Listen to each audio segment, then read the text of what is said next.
Hello সবাইকে, চলে এসেছি আরও একটি ব্লগ নিয়ে। দিনটা ছিল সোমবার, আমার ওই দিন ছুটি থাকে আর ও তাড়াতাড়ি করে কাজ থেকে চলে এসেছিল কারণ আমাদের যাওয়ার প্ল্যানিং হয়েছিল ভূতনাথ মন্দিরে। এর আগের সোমবার দিনটাতে আমরা হুট করে কোনো প্ল্যানিং ছাড়াই চলে গেছিলাম ভূতনাথে, আর আজকেরটা প্ল্যান মাফিকই বেরিয়েছিলাম। ওই জন্যই মোটামুটি প্যাকিং হয়ে নিয়েছিলাম কারণ বাইকে ভীষণ ঠান্ডা লাগে।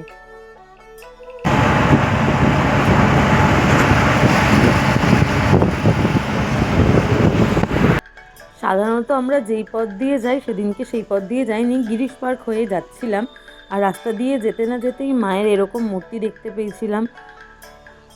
এই এক অদ্ভুত জায়গা, একদিকে মানুষ হাসতে হাসতে বাবার কাছে আসে, আরেক দিকে মানুষ তার প্রিয়জনকে ছেড়ে যেতে আসে। জায়গাটা ভারী অদ্ভুত। তো চলে এসেছি ভূতনাথ মন্দিরে, এখান থেকেই আমরা প্রত্যেকবার ডালা নিই, সেরকমই এখান থেকে ডালা নিয়ে নিয়েছিলাম।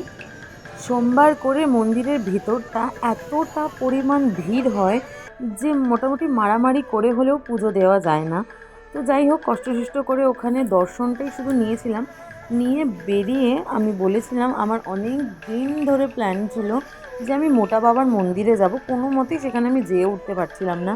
কিন্তু সেদিন আমি ওকে বললাম যে এখানে যখন এত ভিড়ের মধ্যে পুজো দিতে পারছি না, তাহলে চলো একটু মোটা বাবার মন্দিরে যাই। সে মতো কথা অনুযায়ী ও আমাকে সেখানে নিয়েও যায়, আর সেখানে গিয়ে আমি বাবার দর্শন করি। জল হয়তো ঢালতে পারিনি কারণ ওই মন্দিরে আমাদেরকে বলা হলো যে বিগত 400 বছর ধরে ঠিক 12টা অবধি, মানে ভোর 5টা থেকে দুপুর 12টা অবধি শুধু জল ঢালার নিয়ম আছে, তারপরে আর এই মন্দিরে জল ঢালতে দেয় না। তো যাই হোক, জল ঢালতে পারবো না বলে মনটা একটু খারাপই করছিল। তাও ঠিক আছে, যে যেখানে যাওয়ার জন্য গেছিলাম সেইখানে গেছি এবং বাবার দর্শন পেয়েছি, বাবার প্রসাদ খেয়েছি, চরণামৃত নিয়েছি।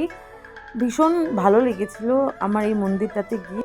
ওখান থেকে বেরিয়ে এসে আবার ভূতনাথের সামনে যে বজরংবলীর মন্দিরটি ছিল, আমরা সেই মন্দিরে যাই। এই জায়গায় গিয়ে আমরা ভোলেনাথের মাথায় জল ঢেলে পুজো দিতে পেরেছিলাম। যখন কোনো জিনিস মন থেকে চাওয়া যায়, ঈশ্বরও চান সেটা যেন পূরণ হয়। আমি আমার বর দুজনেই চাইছিলাম যে কোথাও না কোথাও একটা হয়তো জল ঢেলে পুজো দিতে পারবো।